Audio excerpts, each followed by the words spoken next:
fuck, I'm already the asshole. You cheating fuck. You told me you're at a business meeting. Now who is this, right? The 335 guys in their DMs, and that's where you live. If you're going to respect every person's time always, like, you're going to have a really, really hard life. A girl, like, straight flaked on me. That messed me up. I really hope one of these girls flakes, because if they don't. Totally. Don't you understand? You're contributing to the problem. You are the problem. It's like, oh, you are the problem, Robbie. I think we can all agree with that.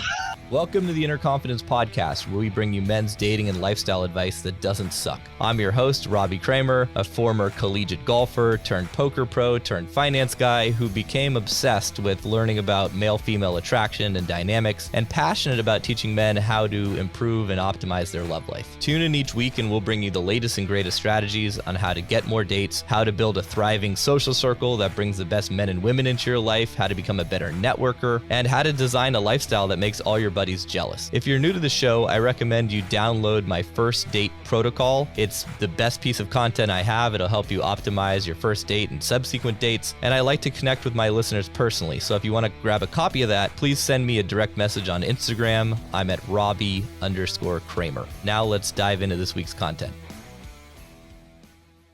So today we are going to talk about date scheduling. Recently, one of the guys in the group posted, "It's so frustrating. I plan my whole week out and a lot of time organizing dates. And then when one cancels, it messes everything up." And a lot of the members in the IC community have been struggling with scheduling dates and maintaining a social calendar once they start attracting a lot of women, right? It's not easy. You got to navigate a lot of these different issues. And especially if you're a busy guy with a successful career, you've probably really honed your skills when it comes to scheduling for work, right? Like if you take a logical approach to scheduling, you use a calendar management tool like Calendly. It's a very straightforward process. And unfortunately, this model really breaks down for dating. Like in a perfect world, you meet a girl, you send her your Calendly link and you have her schedule herself in. And we all know that's a pipe dream. That ain't never gonna happen. So beautiful women are increasingly flaky. And that trend is really only getting worse, because as you see in today's dating marketplace, there's an abundance of thirsty and simpy dudes who can't get a date. They're putting the pussy on the pedestal and reinforcing flaky behavior even that much more. So on this podcast, we're really going to dive into the best practices to win the dating game, avoid frustration that comes with flaking and scheduling, and really not drive yourself crazy.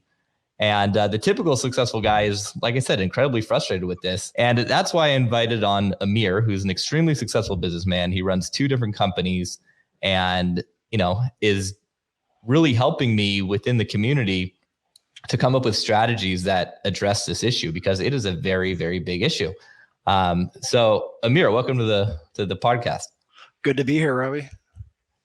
So why don't you give us your experience when it comes to flakes, because I'm sure you've been flaked on before.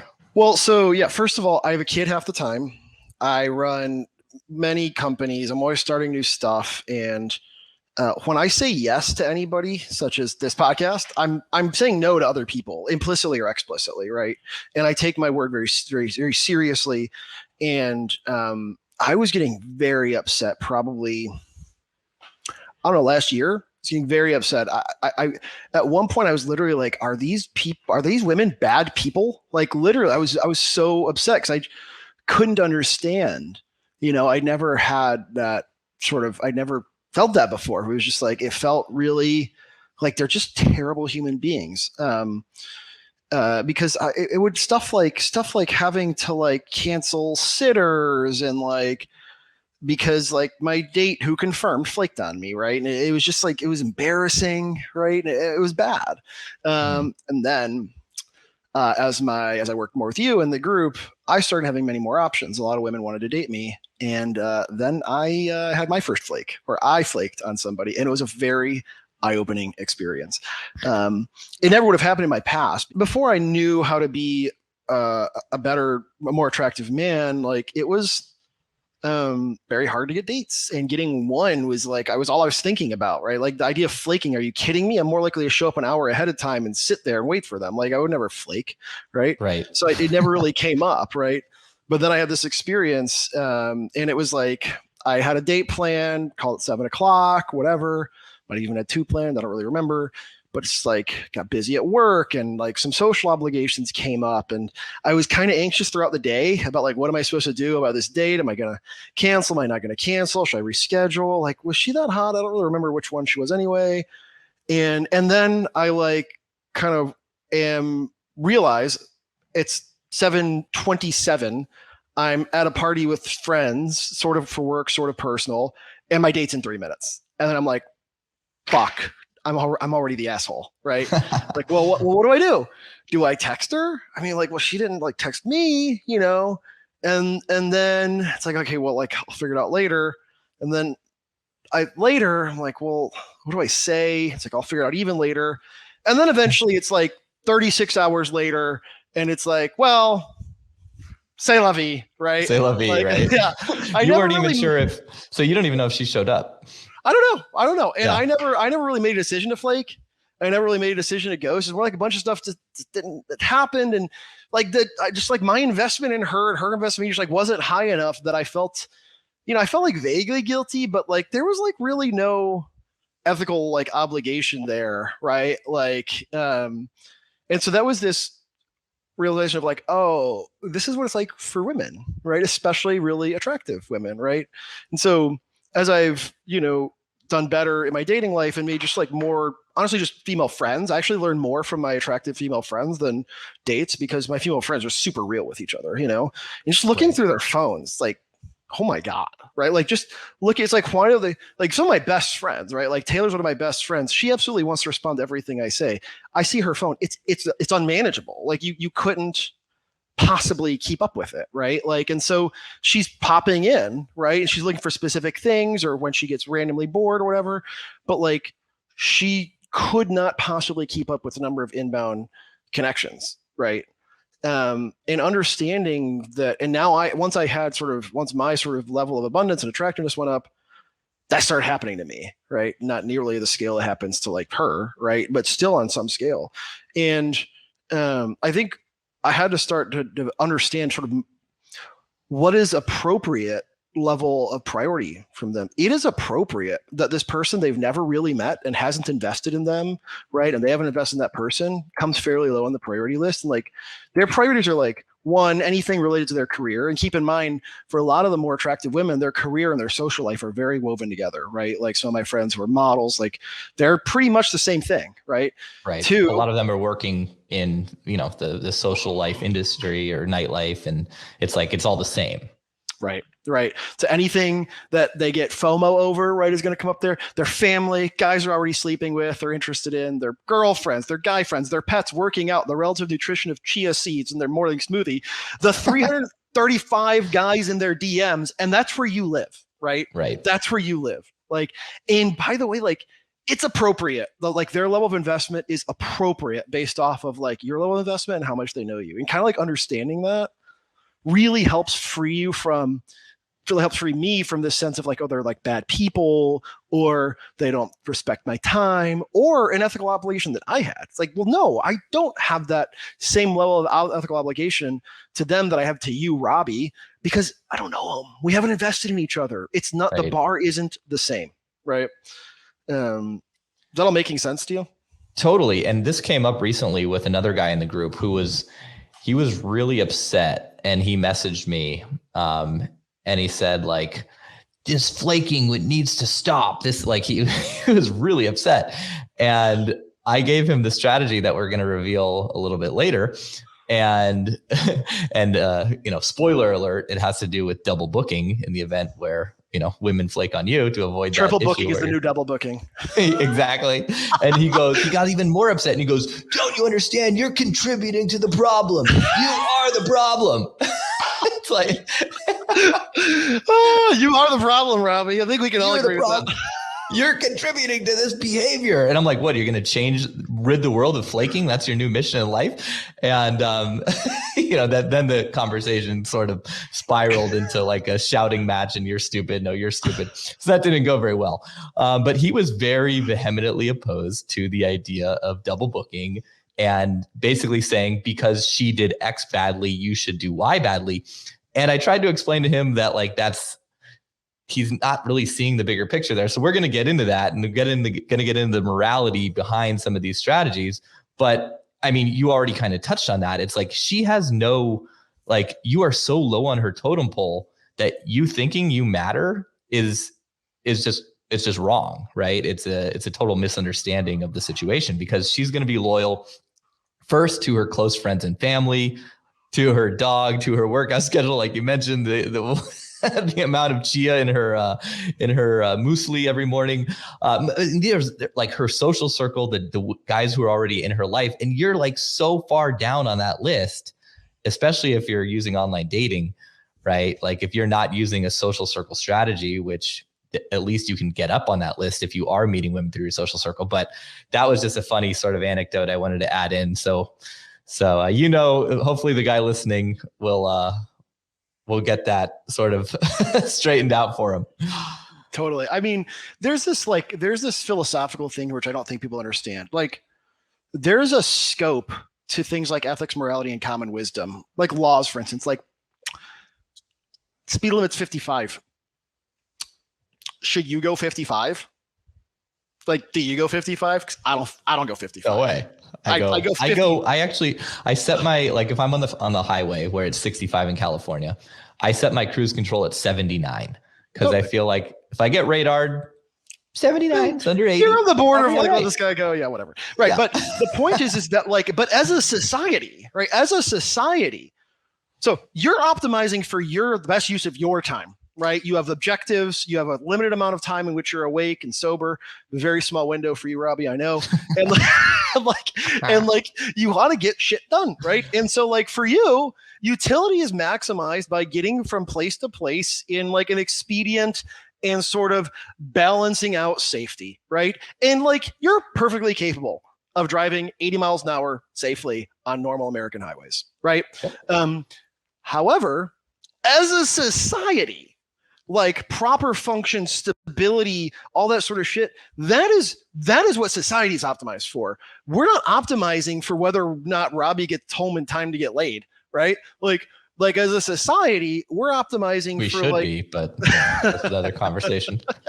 As a society, we're appropriately optimizing for like stability and progress and all these sorts of things that like really matter. And therefore we have laws, we have common wisdom, right? Like, kids, you should all go to college. Common wisdom brings the floor up, right? Like I dropped out of college. College was fucking stupid for me, right? It held me back, right? Like, it wasn't the right thing for me. And for, I think, people who have skill sets and the ability to learn on their own and aren't afraid of risk and like whatever, like maybe $200,000 in debt isn't the best utility, right? But as a whole, right, like, people should get educated, right? So there's all this like levels to this sort of stuff. And when you talk about things like the ethics and morality of respecting people's time, like, it matters at what level you're talking. If you're going to respect every person's time always, like, you're going to have a really, really hard life, because you're going to be able to get anything done for yourself, especially if you are a high value person and you've got a lot of people that want things from you. Right. Because what's going to functionally happen is you're going to have to make decisions between, do you give somebody time or not? And they're not going to feel respected. Right. Like, that's just real life if you're a high value person. Right.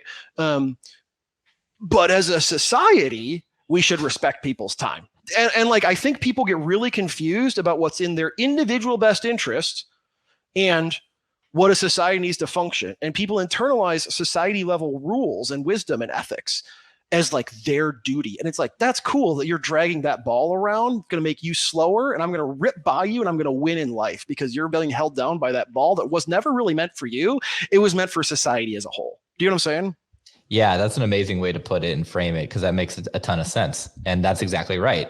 The end of that conversation was like, all right, well, I'm going to continue double and triple booking and enjoy my life while you stay frustrated.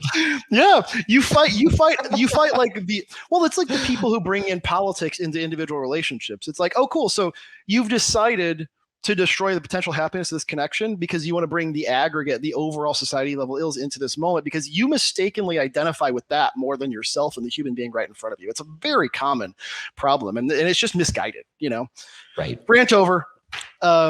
Anyhow. I enjoyed that. Thank you. Because you were on my side, of course, but yeah, it's.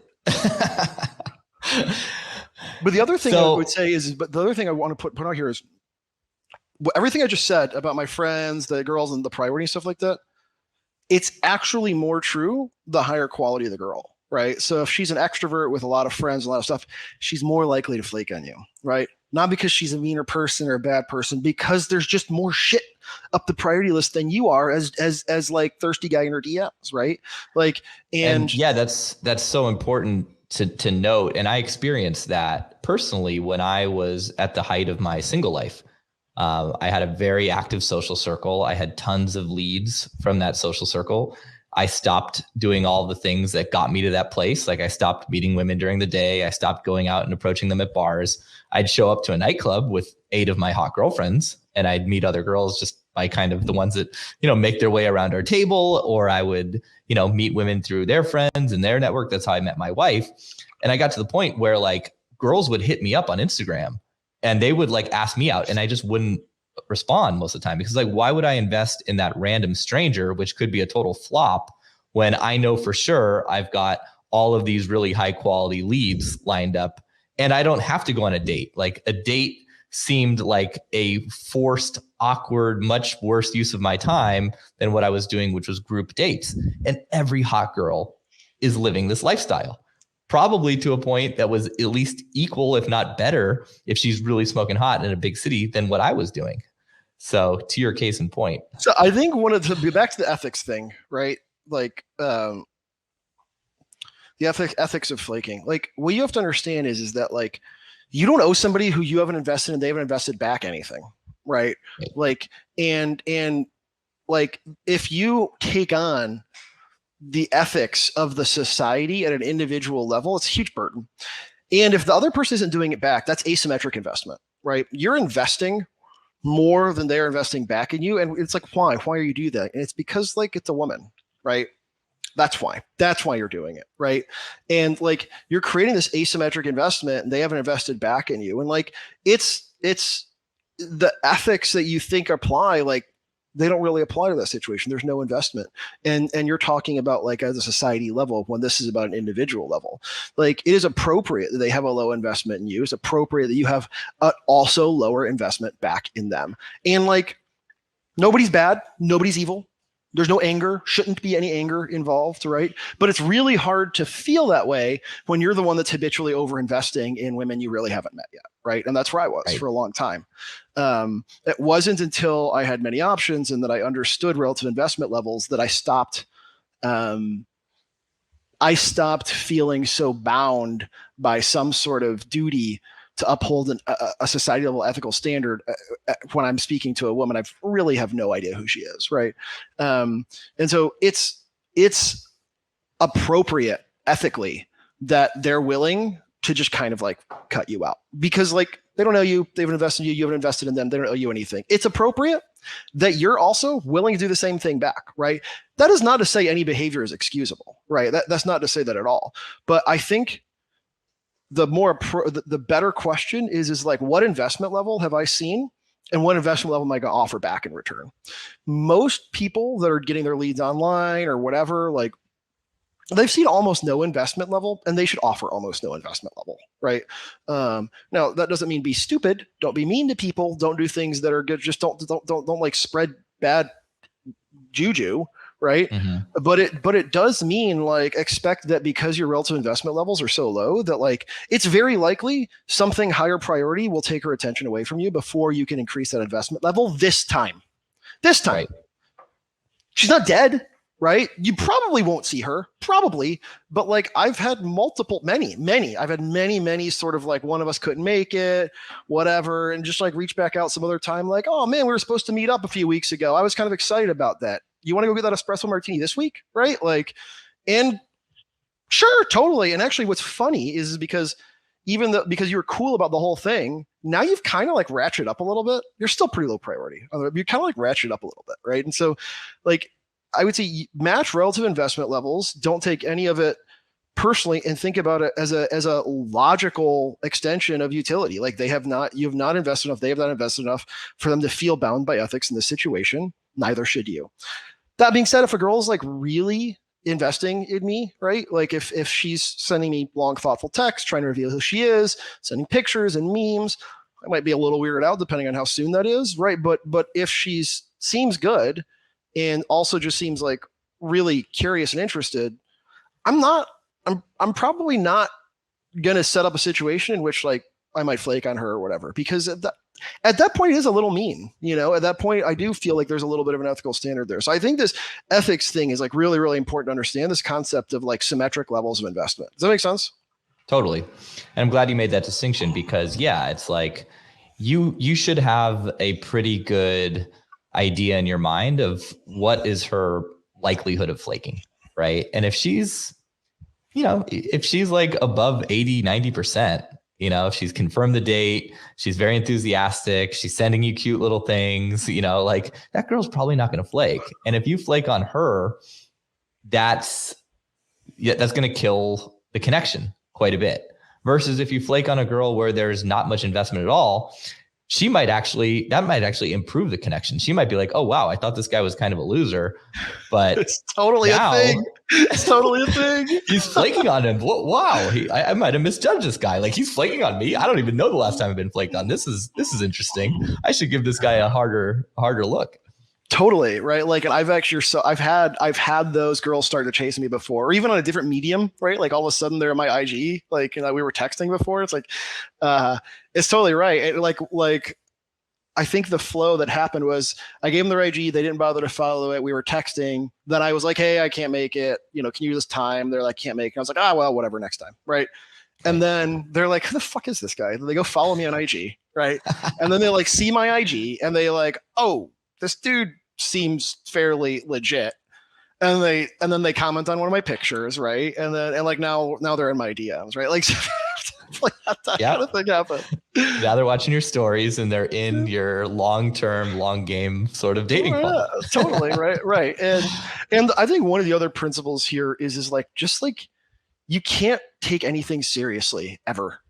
Like, you just can't. Like, it's just like, because it's a low value, it's a low status thing to do. If you care, you're asymmetrically invested, right? Like, if you don't care because like investment levels are low, you go in so many dates, you've got so many options that honestly, like a couple hours to like just chill out and watch TV sounds fucking awesome, like then your status is really high and that's when you can win, right? Well, yeah, it's like a lot of guys, and I see this all the time because a lot of guys come to me who are in a similar sort of situation as you, like very successful business guys, right? And they're very like automated, they're very efficient. Everything they do when it comes to business is like, it's lean and it's like, we're going to schedule this thing, right? And then I see how much that doesn't translate into dating life. Like, being rigid, being perfect, being automated, being efficient, that does not work with women. In fact, you need to like totally change the mindset to being chill, non-reactive, going with the flow. It's all good.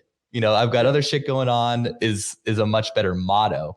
And like, anytime you find yourself getting reactive, taking it personally when a girl flakes or asks to reschedule, and you be like, this is really screwing up my schedule. Like, that's the sort of mindset you need to switch.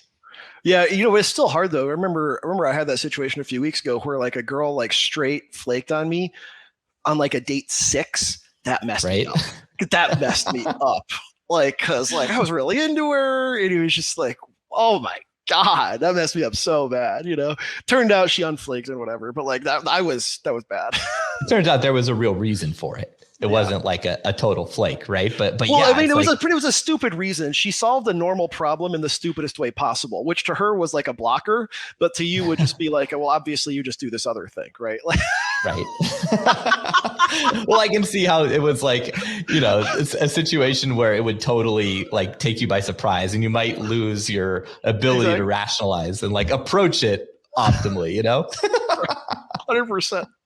She's a super sweet girl, by the way, like super sweet. So I wanted to get like, it really helped for me to develop an understanding and empathy from where they're coming from, and really having a bunch of female friends has been helpful. Just seeing what it's like, dude, Robbie, I helped Taylor sign up for Hinge the other day, and like, my God, like the amount of like dick being thrown at her is like, I cannot explain it in words, right? And so like, it helped to like develop that like an empathy of like the situation that they're in. What did that look like when you logged into her Hinge or when she showed you her Hinge? Dude, I set it up for her like 6 p.m. on like a Tuesday. We were out of the boat.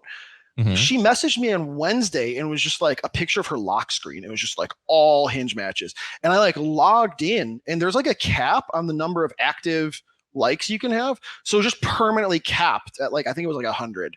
You know, and every time you would like X on one, it would just stay capped because there was like another infinite line of hungry guys who had already liked her. And then she's like, well, how do I like find the ones that like I liked? I'm like, well, you got to wait for them to log in, you know. And in the meantime, you're just getting smashed in the forehead with all these thirsty dudes. And she's just like, oh my God, right? Like, and this is Hinge. Hinge from the data that I pulled from the guys in the group and other guys that I know in the space, they're like, Hinge is the best dating app in most of the, you know, big Western cities these days. It's like the one where you're more likely to get noticed, right? Like if it was Tinder or Bumble, like I don't even know. Well, yeah. It's like, how can they discern it from any one of these guys? Like they end up being like the one with the cowboy hat, right? Like that's like, cause like that's like the only way they can like, you can stand up. So tactically, I don't really do this anymore because like I'm busy. I'm seeing somebody, like all that sort of stuff. But when I was like in full date mode, I actually would do sort of 3 windows, like a 6:30 window, an 8 window, a 9:30. Maybe it was 7, 9, 10. I don't exactly remember, but I would have 3 windows and I'd book 2 girls per window. You know, sort of maybe 2 to 3 times a week. I would do this, and I would confirm all of them around 11 a.m. or noon.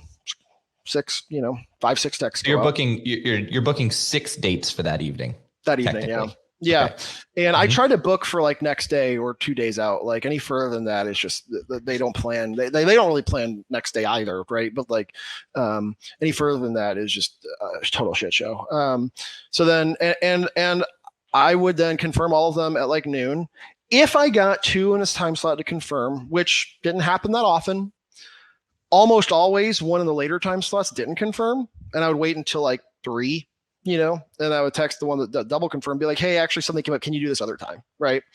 And so then I would kind of make it work out. And even still then, if I actually got 3 confirmed out of 6, I might get 2 dates. Right. Right. Because like one of them just ghosts. Right? I feel like the flake rate, it's got to be around like 2/3, 67%. Well, and it's like when you start measuring matters, right? Like, and how you set it up matters. Because there's girls who don't want to give you their phone number. They're like, oh, let's just set it up over the app. There's like a 1% chance you're ever gonna see that girl, right? So like all that sort of stuff goes in. But yeah, just if you just plan on, I would say like if I have 3 dates planned, if I expect that like one of them works out, like I'm like that sounds about right. And the most common thing I do is actually just push one back a couple hours or whatever, right?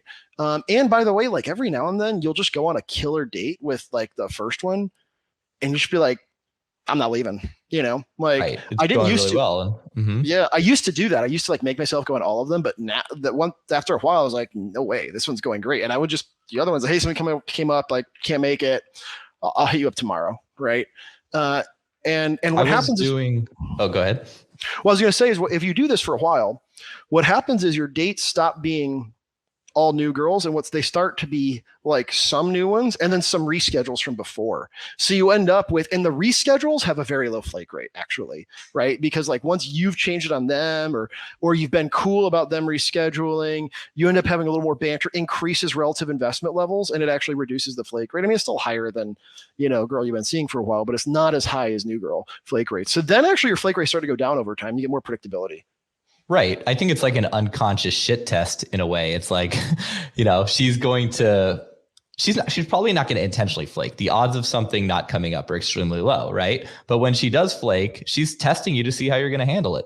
And if you handle it well, that's going to increase investment, as you said. And I noticed the same thing. I did a challenge back in 2013 when I was living in New York City. I mean, this is 10 years ago, but it was right when Tinder was like getting going. I tried to go on 50 first dates in a month, in 30 days. So I had to triple book every night. I had a 6 o'clock, an 8 o'clock, and a 10 o'clock slot, just like, you were explaining. And because I was trying to go on 50 first dates, I would, intentionally end dates. But then as that continued and I realized, second dates, third dates started trickling in, and it just became incredibly overwhelming. But I was like, all right, well, how can I deal with this? Well, I'm going to schedule the ones I like the most towards the end of the evening. So if things, do go well, then I don't have that like shot clock to end the date. And it was very eye-opening, just like being in that level of abundance where, you go from like, oh my God, I hope this girl doesn't flake, to like, I really hope one of these girls flakes, because if they don't. Totally. Well, dude, actually there's that, but I also start thinking about like the vibe. It's like, well, if I'm really excited about this girl at 7:30, I don't want to put a girl like that might be kind of a boner at 6:30 because then I'm in like a bad mood. I was like, I start optimizing. I'm like, oh, this whole other level, right? Like it's like insane. Yeah, I'm pretty sure I did 50 dates in a month at one point. Like there was a period where yeah, it's gotta be close. So then, I mean, that's maybe like I was trying to do just first dates. When you add in the second, the third dates, and then the girls you start casually dating, then it's just, I mean, you hit that very easily. If it's your full-time job and you have a lot of time to date, but I think taking 2 case studies would be good. And the first case study I want to look at is the guy who has not yet sort of leaned into building his social circle. The guy who's just like going on a ton of dates, like what we just talked about, right? And then the next case study would be a guy who has a pretty thriving social circle, where he's building that social circle and he's also trying to schedule out his calendar, right? Because then you've got, girls you're seeing, friends, like there's way more variables involved. So do you think we can dive into those 2 case studies? Yeah, real before you do that, the one thing I want to throw out there, because I get this a lot, is like, how often does this like blow up on you, right? Oh yeah. And I just want you guys to like really hear, like, never. Like, I've never had like a really bad outcome. I've had a girl that I said we'd reschedule with, and then we couldn't make it work or like whatever. But I've never had whatever you imagine badness. I've never had any of that, right? And like, and if anything, actually, what's happened now is my status and options have gotten to the point that like, what'll happen is these girls do this sort of unconscious shit test, and I'll pass with flying colors because I don't give a shit. And then I won't ever see them because I also don't give a shit. And then they're chasing me on IG, right? Like, right. So I just really want to like take away like the ethical thing by explaining like how ethics actually should work at the individual level versus the societal level. And I want to take away the like fear of it like blowing up and like whatever, like killing your, whatever the hell you've concocted in your head, guys, about like, it's not going to happen. It's not going to happen. All that's going to happen. Have you ever had a girl like show up that you forgot to cancel on because you were just having so much fun on the date or anything like that? No, never had anything happen like that. You might be a bigger asshole than me, Robbie. I didn't have that happen, but I did have a kind of a funny story where I had a date scheduled for like 8:30 at the bar, below my house. And before that, I went down to just kind of warm up and have a drink. And I ended up meeting this girl that was awesome. And we were like totally vibing. And the first date I had was with this, Tinder girl that I didn't really care about. And I told the girl that I was vibing with, like, hey, I have a date showing up, which is kind of annoying. I'd rather just keep hanging with you. And she's like, let's fuck with her. Let's pretend that I'm your ex and this is mean. This is mean, dude. I know, it's horrible, but the outcome was pretty funny. So the girl shows up, and then we're chatting. I wasn't into her, but she seemed really into me. And then the other girl walks over, and she's like, "You cheating fuck! You told me you were at a business meeting. Now who is this?" Right? She's pretending to be her girlfriend. And like, then she like storms off, and I say to the girl like, "Oh, I'm so sorry. I'm a jerk. I'm an asshole." And she's like, "It's cool. Let's just go to another place." And I'm like, "What?" And then the whole thing ended up blowing up in my face because the girl that was pulling the prank on me never responded to me after that. So I ended the date with the other one.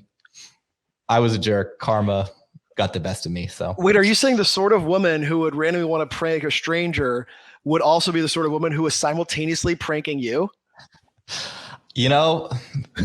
Hard to believe, but yes. What do you know?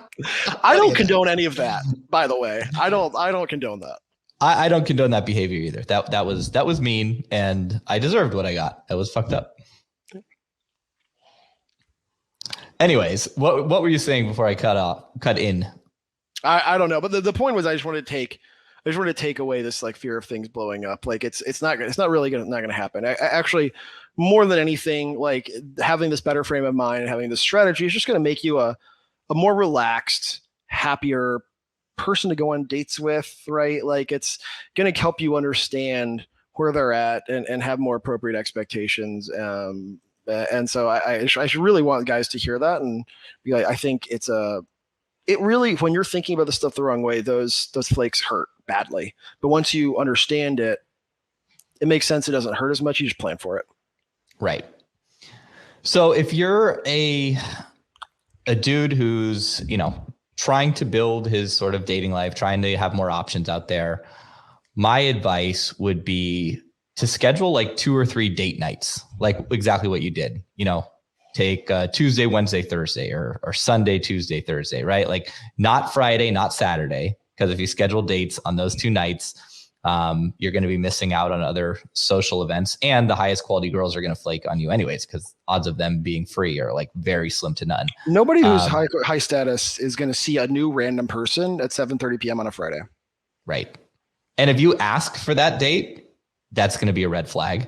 And if a girl tells you that she's only free on Friday or Saturday, that's usually a pretty big red flag too, unless that you like really are looking for a relationship. And even that's the wrong mentality and in the wrong mindset. Like the only girls that are going to be free on a Friday or Saturday are girls who are like extremely busy with work, have very like nothing really socially going on. The other thing I see with her a lot is just somebody wants a free dinner. Like saying 7:30 on a Friday, take me to a restaurant, is just like, I want somebody to buy me a steak. Right. Yeah. So would you agree with the points of don't try to schedule dates on weekends? If a girl's only free on the weekend, maybe you lean into that, whatever, take it as a case by case, but it's a red flag. And aim for like 2 or 3 nights per week where you're stacking multiple dates. Yeah, there's a time and place for that, and I think the guys are in that time and place, or they're before that. Most of the guys don't have enough leads to do that, but once you do, I think that's the right way to do it, to manage your own psychology and actually just be like a healthier dater, right? Mm-hmm. But then eventually, what happens is like it's just not an issue, right? Because like eventually you've got so many options that a flake is like, well, thank God, Right.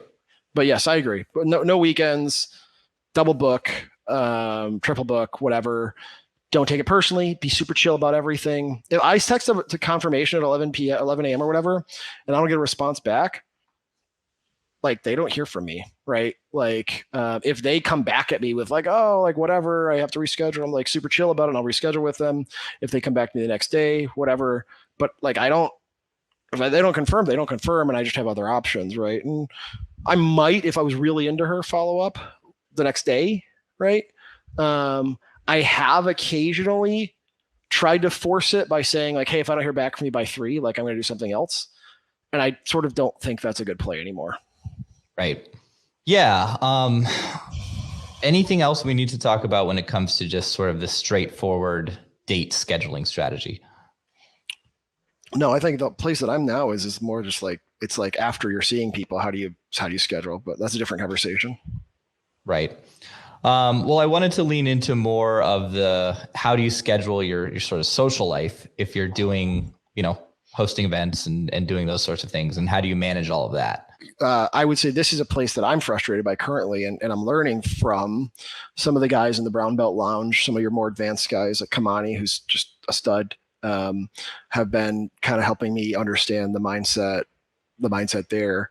But I mean, this whole thing continues, right? Like, what starts to happen is even once you are on the priority list, like even relatively high up on the priority list, a lot of these women, especially high value women, they just don't plan anything that isn't like their career or their family more than 12 hours out or 36 hours out or whatever it is. They just don't. They don't need to, right? Their obligations are to their family and their career. And a lot of times, by the way, their career is also social life, right? And so they don't. And then, so even once you are a priority, you become as high as you can get without being blood, right, to them. Even then it can be frustrating because you're like, I've got these tickets for this show. This is the girl I want to go with. I won't get an answer from her until the day of. Once I do that, it narrows my other options, right? And you end up in this frustrating place of, well, what do I do? Right. And I find this to be really incredibly challenging and frustrating. And some of the guys in the group, I think Kamani said, first of all, just like, slow your roll. Appreciate that, like, you're in a very good situation, which he's totally right. And then he said, you know, I sort of prioritize based on who I want to spend my time with that night. And I just kind of like, you know, kind of go down the list, and I accept that every now and then it's not going to work out, and like that's just life. And I think that's probably the only answer, but you can see the same themes that are over here kind of played out across the board, right? Like, they don't plan their life that way because they have a lower level of overall responsibility. They have plentiful social options, and there's really no advantage for them to plan their life that way. And my expectation that they do is just misguided, but it's still hard to deal with that reality when my time is actually incredibly valuable. And also, frankly, like, I want what I want, you know? Right. Yeah. I think to avoid, you know, that feeling of, you know, just having that night go to waste, I think the key is to like always have a backup plan, right? And have the expectations of the worst case scenario and have a plan for that. Right. And that's tough when you have like show tickets, right? Because you like really like to go to concerts, for example. You know, it's like at the end of the day, if you get stuck with 2 tickets and no one to go with, right? It's like, are you going to go alone? Well, probably not. Maybe if you really like the show, but like that's going to be a huge letdown. You know what I mean? So, you know, I would look for ways to like avoid that, or have like a backup plan, or just being like, okay, that's part of the process. And I know if I'm going to do those things, there's a high chance of that happening. Or maybe having like a guy friend who's like on point, ready to go if all else fails. Or like, I have lots of, I mean, basically, like, I have a show. It's like, I have generally one girl I'm very interested in, right? And if she can't go, there's probably a couple that I'm somewhat interested in, right? And then after that, there's like my girlfriends that I'm not interested in, but like I love spending time with. And then somewhere distantly below that, it's my male friends. Sorry, guys. Yeah. Right. Yeah. And it's like, also, as the time gets closer to the show, the invite is way less likely to be accepted. Right. And that's what happens is like, you hold out for the one you really want. They plan on sort of like a 12-hour time notice maximum. And then you sort of in this frantic position of having to like text other people to try to do it. It just sucks. Just a sucky feeling. Right. Yeah. I think one way to possibly get around that would be to like always have like a wingman to go with. And then you're both, you know, scheduling people to show up. You've got the people that you want the most. And then like worst case scenario, you guys both completely strike out and you end up with each other. Yeah. I mean, striking out together is fun. Actually, right. You end up fucking around. It's a good time. Then you have a bro night, right? A bromance night or whatever. It's great. It's great. Yeah. I used to do that with nightlife, because I was never a big like, you know, show goer, concert goer. You know, but I'd like, you know, split a bottle with a buddy at a nightclub, and we would all invite our friends, and worst case scenario, we end up going alone, and then we meet girls at the nightclub together. Right. And we still have the table, and I'm not going to show up if he didn't show up, but I've got that foolproof sort of backup plan either way. Yeah. I mean, when you end up with a buddy and the girls didn't show up, you can kind of find things to do and make it good. Some of my best nights have turned out that way. I think for me, it's just the like managing the anxiety of it in all the buildup, right? Especially if I've got my son, I've got to book sitters, you know, I'm taking time away from him to like deal with this, like that. Managing the anxiety in the buildup process is where I'm at. It's like, it's not a fear that I won't get a date. It's not like, it's just like the uncertainty around my schedule is, right. And it's not the sort of thing you can triple book, right? You can't be like, fine, well, I'll just triple book my date for this one show. It's like, you know. Well, Kamani had a good response to that, actually, because he said to put in the invite like this if I don't hear back from you, like the seat will be taken sort of deal. I don't remember. I actually used to do that. And now that I think about it, it worked. And I forgot about that, but like, damn it, I need to do it again. Another thing. Oh, and I actually put some of this in Discord. I've started really putting funny pressure on girls, like when they're like kind of non-committal. Right. Mm-hmm. So like, let me see if I can read this one. So I said, morning, heading to see Tuvlo tonight with friends, got an extra ticket, want to join us. And she says, oh, I'm flying back from Utah today. Like I might be able to make it. What time and where is the event? And I said, it's at Stubbs, the door's at 7. She'll be on at 9. And I said, flight plus show seems like a lot in one day. What time does your flight get in? Right. So now I'm kind of turning it back on her. And she's like, 5:30 p.m. I could possibly make it. I love her music. And my reply was, seems high risk to me. Are you the kind of girl to deprive someone else of a ticket and no show? And then just like LOLs. Yeah. Love it. Yeah. And then she says, no, I'm not that kind of person. Maybe I shouldn't risk it. I really appreciate the invite. Like, yeah, you got it. Like, I'll put you on the first standby list. Let me know if you want to come, or let me know or something. I said, yeah, you got it. Hit me up when you land. If you got the energy, I'll put you up first on the standby list. And she's like, sounds good, and hearts it. And then later that night, she was like hearting the stories, right? Like, and right. It's like a way of demonstrating a lot of value, but also sort of like forcing. I love that because you're being playful. You're showing that you're not attached. You're letting her sort of flake with grace by applying pressure to like give an answer, but it doesn't have to be the answer that is going to like let you down. You're like, it's okay to give me this sort of bad news. In fact, I would prefer the bad news early in a funny way. Right. Right. And yeah. Like I did that like 3 times on that show. Yeah. That just gives someone like so much space to just appreciate you. Because very rarely do they get that sort of level of communication where they can be, they're okay with whatever outcome or they feel comfortable with whatever outcome. Well, I'm showing I have options and I'm not needy. Right. Right. And like, that's like, if you look at like those are the things, most guys don't have options and they're needy. Right. That's what they see. And most guys also are going to get their feelings hurt, Mm-hmm. Right. And I'm like, I'm a big boy, like, whatever. I booked these show tickets. They were $250 each. And now you're flaking. Oh my God. It's like, yeah, exactly. It's like, oh, well, that's super sexy. Totally.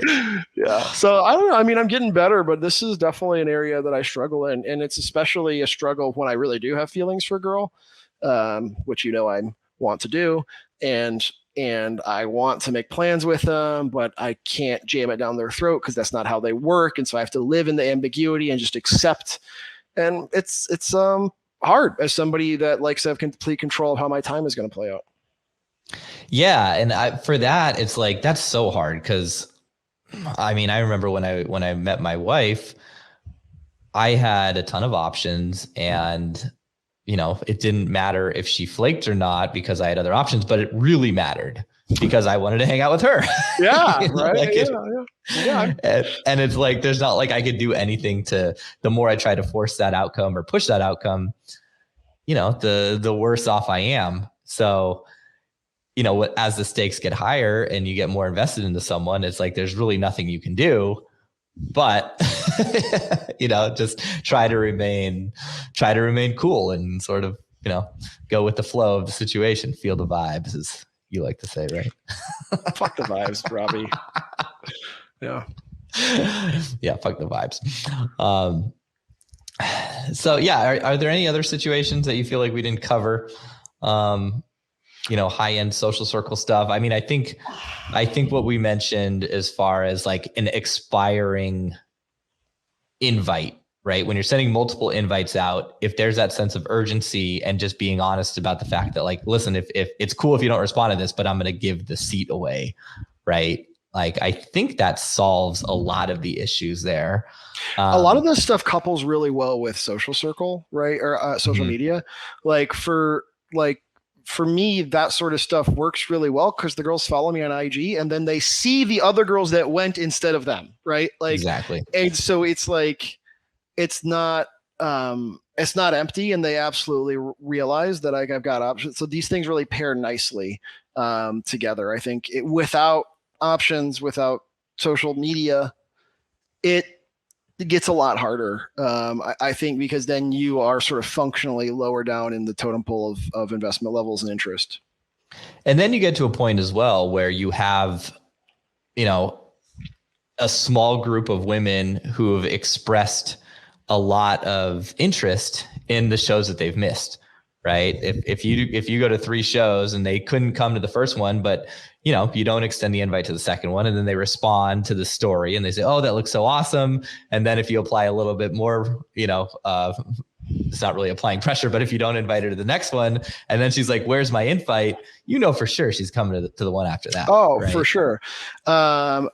And what also happens is I get my like core girls, which are like, I'm not in any sort of dating situation with, but like, they're my homies. Right. Like, and it's like, then it's like, well, look, even if my love interest or whatever can't make it, like, these girls are dope. We're going to have a good time. We're going to look sexy. It's going to be great content, like, so it starts to kind of, you end up in this place where you're just like pretty cool with whatever. Right. And then whatever the love interest is going to see you on IG and they're like, fuck, like he's just surrounded by having that really hot wing woman who you're down to just go out and have an awesome, time with, even if that's friend zone, like that's awesome, because like other girls are going to see that. That's going to build attraction. You're going to have a great time. You're still like, you're still kind of getting that dose of feminine energy, I guess you could say. Like, that's what I really loved about having female friends, is like, I could go out with them. And even though we were platonic, I still felt like, there was like that good sort of feeling of interacting with like a beautiful feminine creature, right? With the risk of sounding like a woo-woo idiot, but that like is a real thing versus when you go with it goes dude. both ways. It goes both ways, dude. Like the girls too, like love being sort of having the masculine energy around, and like it's a good vibe. And like, dude, like that's actually something I've noticed about some of the guys struggle with. Like I've had just as many struggles with women as anybody, if not more, and I love having women around, like, and actually, like, if I really, really love having a particular woman around, I might friend zone her because I know any sort of sexual relationship will take her out of my life. Right. I know, I've done that with a couple. And like, I really enjoy their company. Like, it's fun. I like making them laugh. I like fucking around with them. Right. Like, I like that energy, and it's not sexual. And I think that's like a big deal. I think a lot of the guys I see get stuck because they actually sort of fundamentally don't see the women as people yet. On some level, they see the women as targets or opportunities. And it's just like that, I think, comes from a lack of interaction with women over long periods of time, where they realize like, no, they're like great people, but fantastic people. And by the way, like, some of the women that I love most in my life platonically are totally flaking on guys, right? Like totally. And it's like, yeah. Well, there's a process that guys go through, which is like, you're, if you're like me, which a lot of the guys are, it's like, you're the quintessential nice guy, and you're able to have like female friends, and maybe you start from that place, but you're getting friend zoned by like every girl that you actually like. And that's really painful. Right. And then you kind of need to go through a phase where you're like avoiding the friend zone and you're being more direct, and you're kind of putting your balls in the line a little bit more. And it's like, you're guarding against the friend zone thing, but then you come full circle. And then kind of once you get past that and you're no longer worried about the friend zone, then you can fully embrace the friend zone.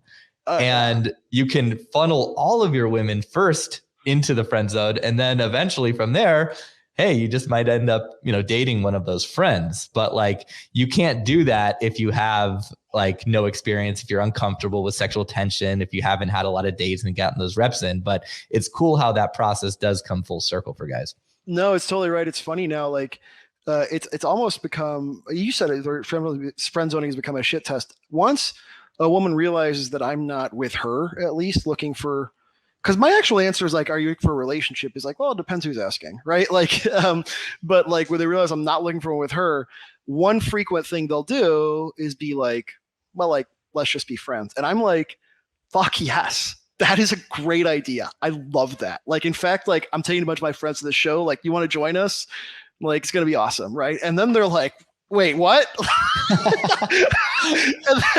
and then they're like, sort of voluntarily in the friend zone, but they're not sure if it was actual like their idea anymore, right? And then like attraction is just like it's confusing and arousing. And I love that. It's so good. Anytime you can throw a woman for a curveball, right? She's gonna think twice about like, oh, what's going on here? This is a lot more interesting than I thought. Totally. I think it's all I got, my friend.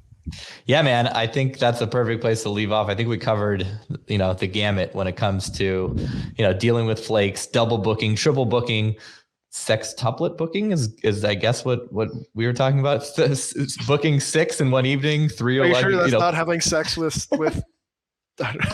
6 girls? Yeah, very, very well. May well could be. But dude, thanks so much for coming on and sharing your wisdom. And, some of those points you raised about morality and cultural morality versus individual morality, like that was gold. You can apply that to so many different areas of life. Yeah, my friend. It's what happens when you overfunction like I do. All right, guys. And thanks for you live listeners who tuned in, and we'll see you next time. Peace, buddy. Peace. I hope you enjoyed this week's episode. If you're new to the show and digging our content, please leave us a 5-star review on iTunes, Stitcher, YouTube, wherever you listen or watch. But if you're not really digging it, go ahead, just don't leave us any review at all. That'd be great. If you're feeling a little bit stuck or you just want to optimize and step up your game, we've opened up a few spots in our Inner Confidence community. We're accepting applications if you want to join our select group of men and experience the radical power of accountability, cross everything off your sexual bucket list, and just become a beast who gets more stuff done. To learn more and apply, go to start.innerconfidence.com.